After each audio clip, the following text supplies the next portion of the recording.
संसार में आने वाला प्रत्येक बालक संपूर्णतः संस्कार रहित होता है। उसके अंतर पर ना किसी अच्छे संस्कार के चिन्ह अंकित होते हैं, ना ही बुरे संस्कार के।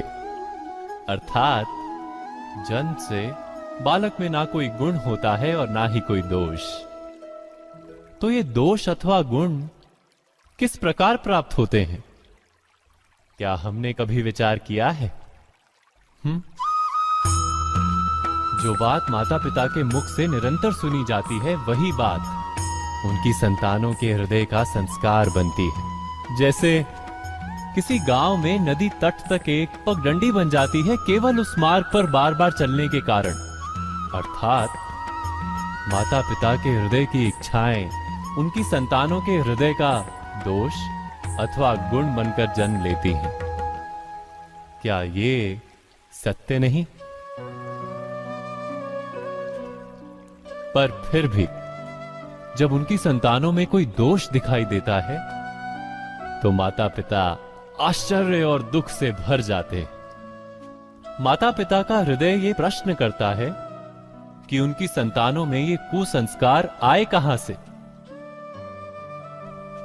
सत्य तो यही है कि माता पिता अपनी संतानों को अनजाने में ही कुसंस्कार के बीज दे देते हैं, जो उनके संतानों की हृदय भूमि पर कुसंस्कार का वृक्ष बनकर उगता है।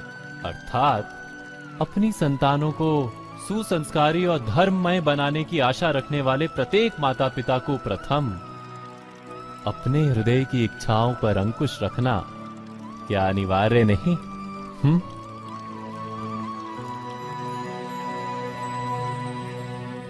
प्रत्येक माता पिता इस पर विचार अवश्य कीजिएगा।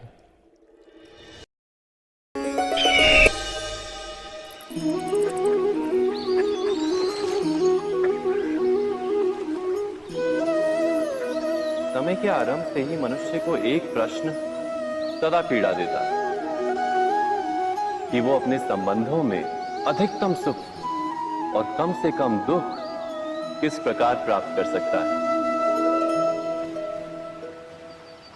क्या आपके सारे संबंधों ने आपको संपूर्ण संतोष दिया है? विचार कीजिए। हमारा जीवन संबंधों पर आधारित है, हमारी सुरक्षा संबंधों पर आधारित है। इसी कारण हमारे जीवन के सारे सुखों का आधार भी संबंध है।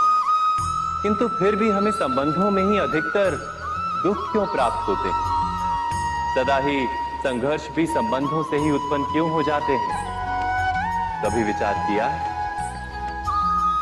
जब कोई व्यक्ति किसी अन्य व्यक्ति के विचार अथवा कार्य को स्वीकार नहीं करता, उसमें परिवर्तन करने का प्रयत्न करता है, तो संघर्ष जन्म लेता है। अर्थात जितना अधिक अस्वीकार उतना ही अधिक संघर्ष, और जितना अधिक स्वीकार उतना ही अधिक सुख। क्या ये वास्तविकता नहीं?